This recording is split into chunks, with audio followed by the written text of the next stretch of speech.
can say right now because this episode, bitch. Okay, Daily Squeeze that we about to get into.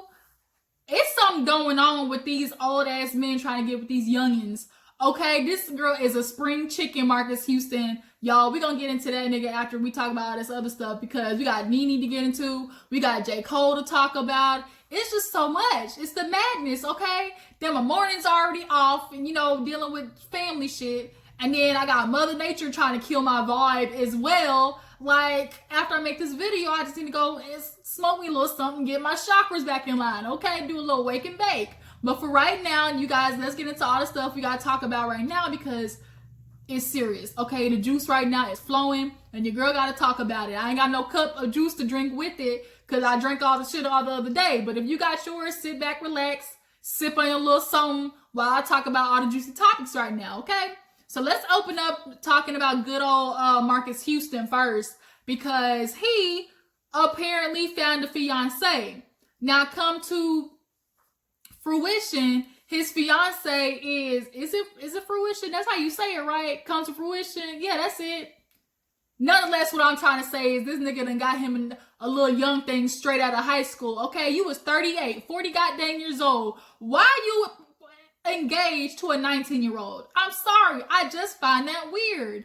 Like, Marques Houston, you shouldn't be dating nobody under 25.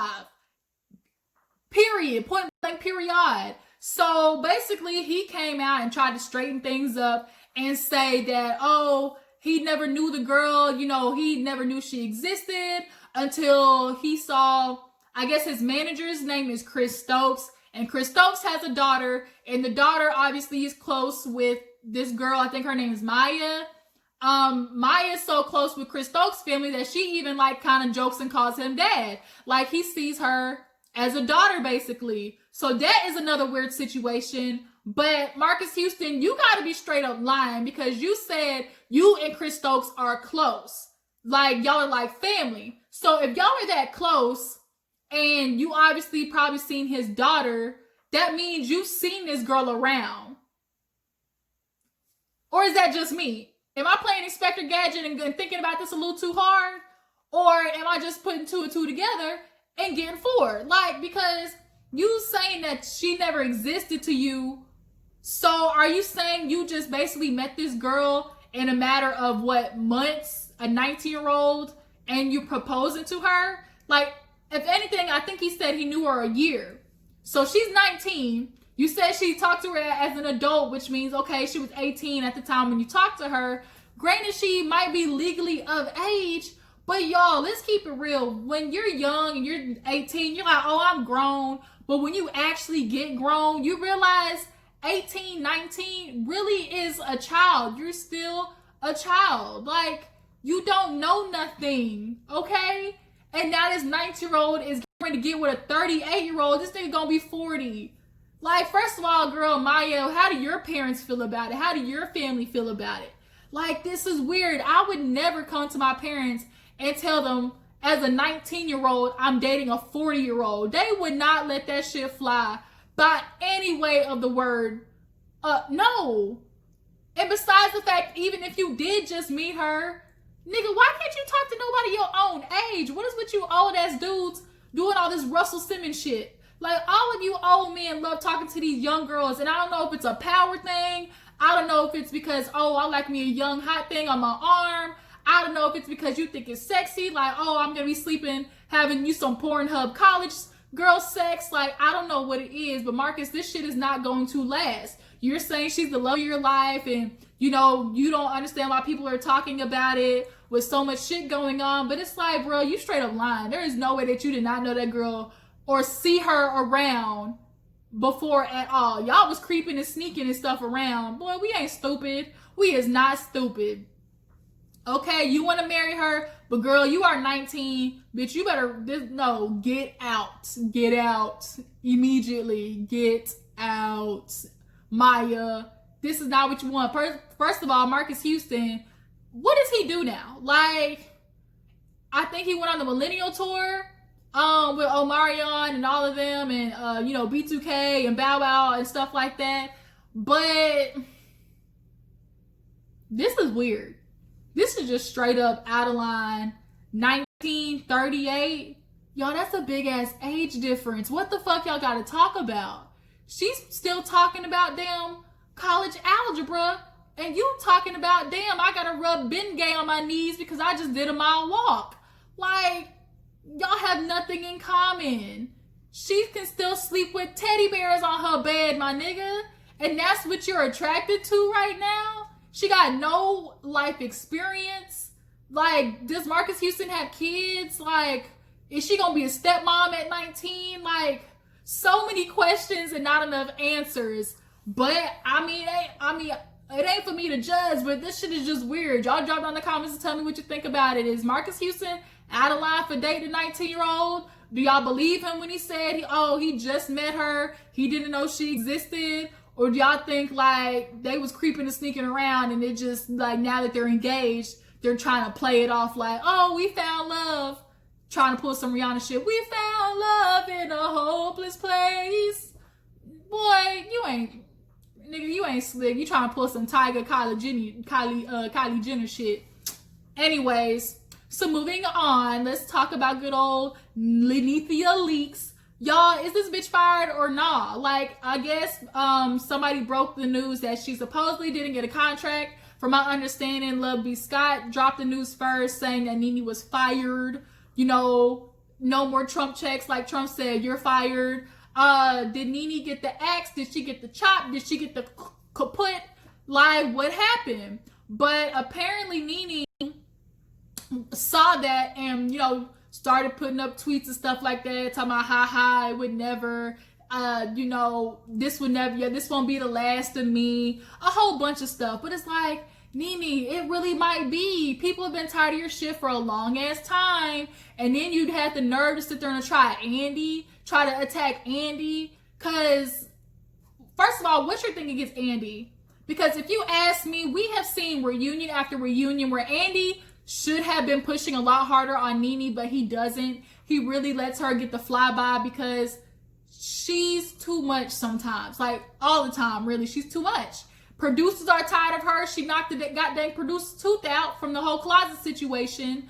But she's steady posting that she didn't get fired. The manager's posting like, oh, we're still in negotiations. But I just find it real funny because Nene, you're constantly complaining about being on the show, constantly complaining about fighting with these bitches, constantly complaining about, oh, everybody's ganging up on Nene, poor me, I'm the victim, woe is me. But yet you keep signing up for the shit. So what is it? Like, do you got to pay for your house? Do you got to pay for your son's drug habit?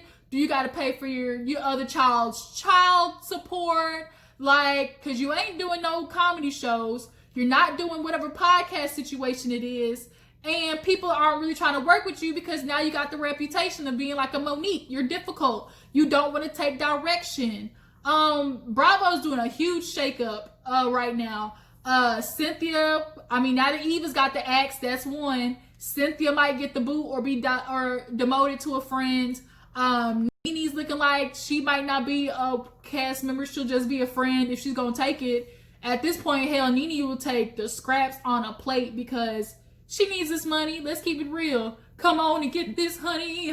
Come on and get Nene trying to get this honey. But girl, you did all that running, talking on your mountain, bitch. You honestly, if you ask me, got fired. They're trying to figure out a way to scoop the boot, get you out of here. Nene, I just got one question though.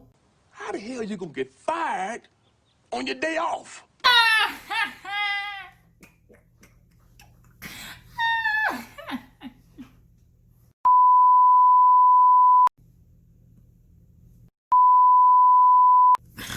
Let me stop, okay? Like I said, girl, quit running your mouth. Quit coming after Andy. Quit coming after Bravo. You did all that complaining about them, but here you are crawling trying to get back to that check. Girl, I know you got your side nigga that you probably got to put up in a hotel because Greg ain't laying it down. He ain't spreading nothing out wide and hitting nothing from the bike. He certainly can't do that with his hip joints.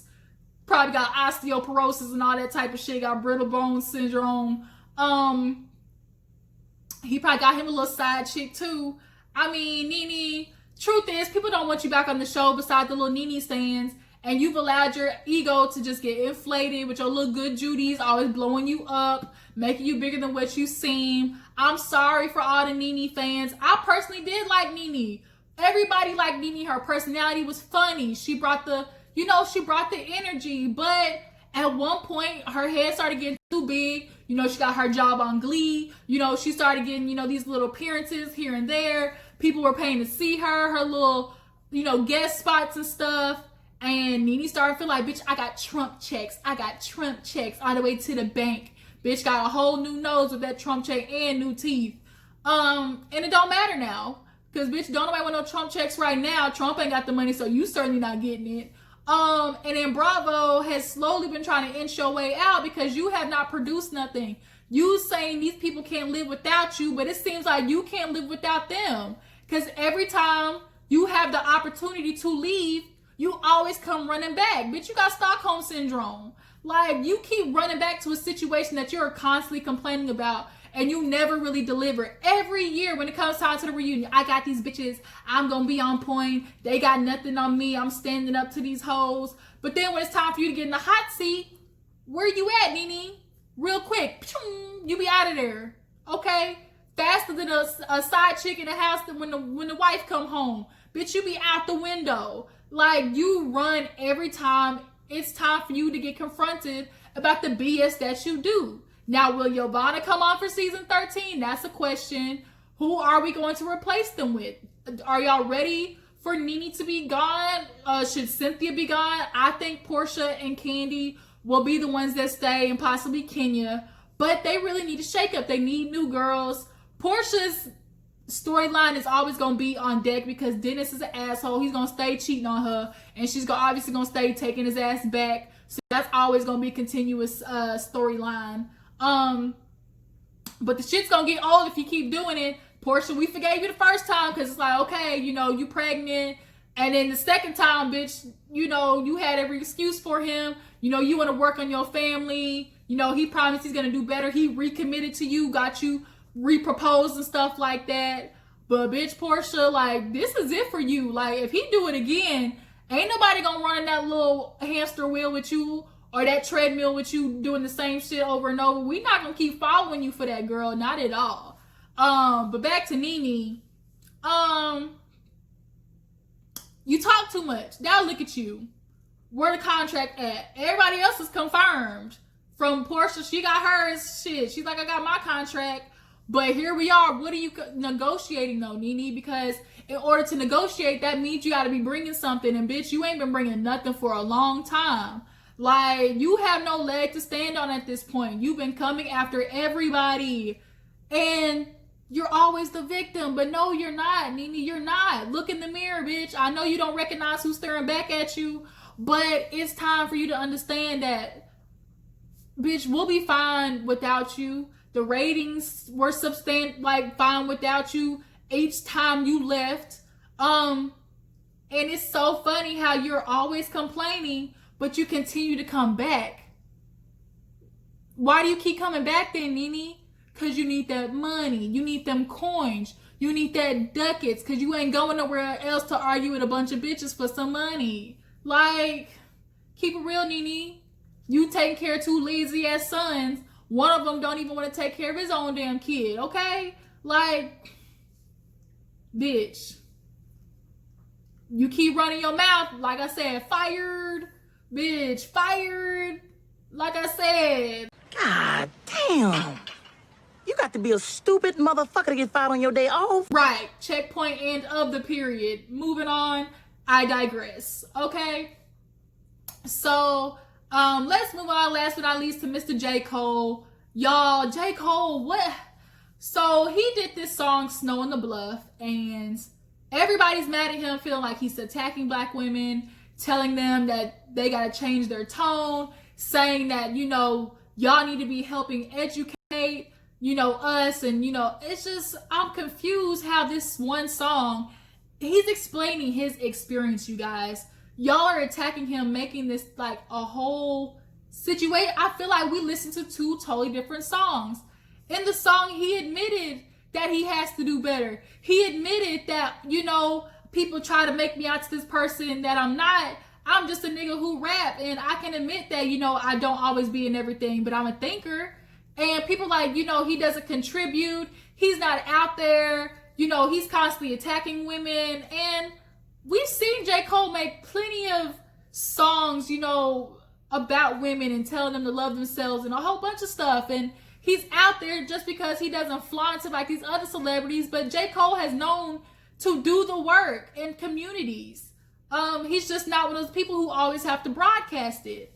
But everybody's talking about how, oh, you know, they're expecting black women to, you know, spoon feed information to men, and y'all gotta be subtle with it. And I don't think he was particularly talking about black women in general, or I think he was just talking about in this situation, the girl, if he was talking about NoName, you know, he said that she tweeted something, oh, I felt like she was talking about me, but I didn't like her tone. And I get what J. Cole is saying, like, because let's keep it real, you guys.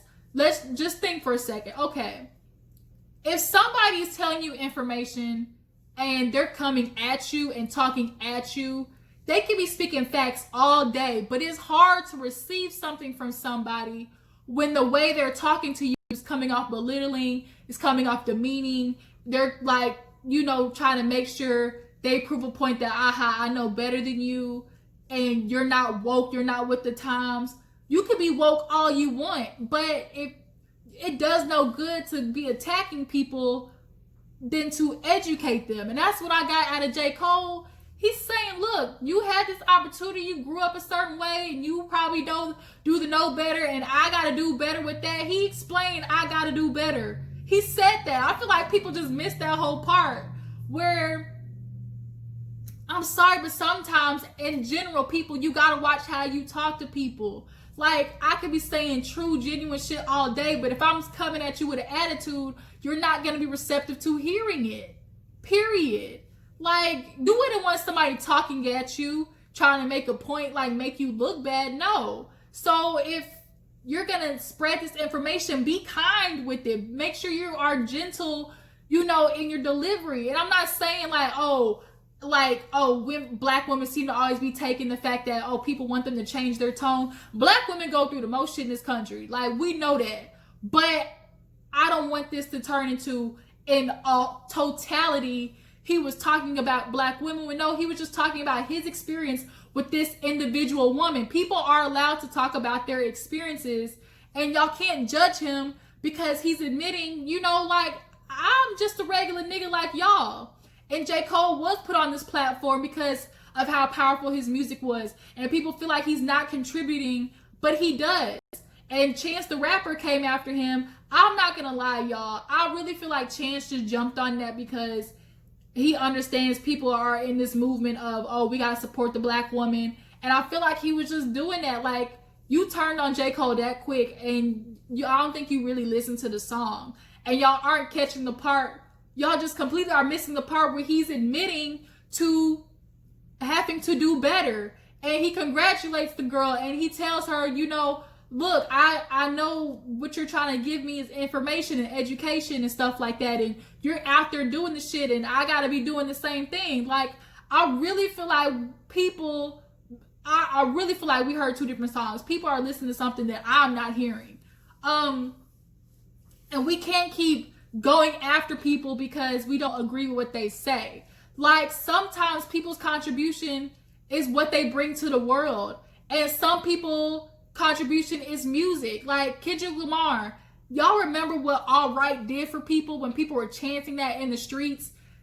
Like, sometimes a movement can be through music. I may not, you know, be able to go out there and protest with you guys, but I got this music that's going to be the anthem for y'all, and that's going to be motivation to push y'all. And that's what All Right was. Like, y'all remember how powerful that song was. We going to be all right. Shit, like, at the end of the day, we are fighting, but we going to be all right. And J. Cole, I just really feel like this was blown out of proportion. I don't feel like J. Cole is vehemently out there disrespecting black women. And for the nerve that y'all don't sit there and talk about cancel J. Cole before y'all cancel all these other niggas that have been out there known to put hands on women, known to disrespect women. NBA YoungBoy allowing Yaya to sit there and stab his baby mama, and he already with another bitch. So Yaya, you look stupid as hell. Y'all got the baby punching women in the face. Y'all still support his ass. Like, I think y'all want to keep having these different rules for people And no, it's gonna be even across the board.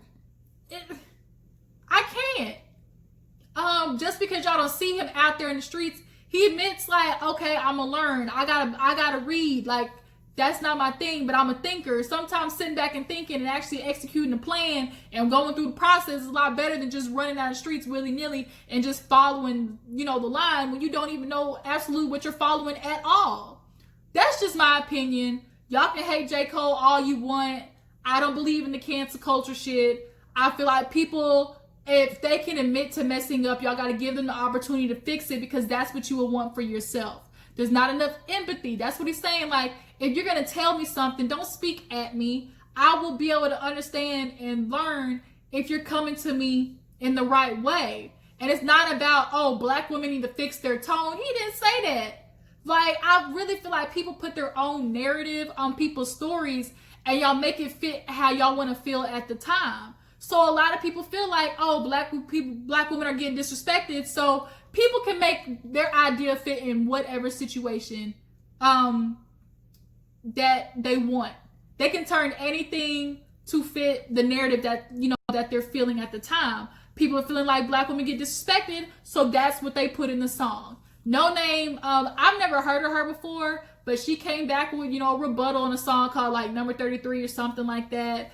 But I'm sorry, I'm just not seeing what y'all are seeing with how Jcole like disrespected her. Like, y'all heard one part of the song, but y'all didn't hear the other. Like, am I tripping?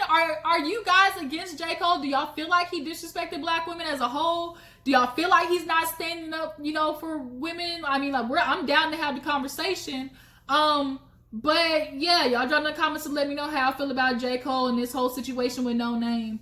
But that's everything we talked about today. I'm sure it's gonna be some new shit, and I'll be here to report on all the juice that's been going on in the streets, because it is out there popping off. But yeah, that's been this episode. Y'all been sipping the juice with me. Appreciate you. Drop down in the comments for any of the topics that we discussed today. Make sure you like this video, subscribe to my channel, and I will catch y'all later. Deuces.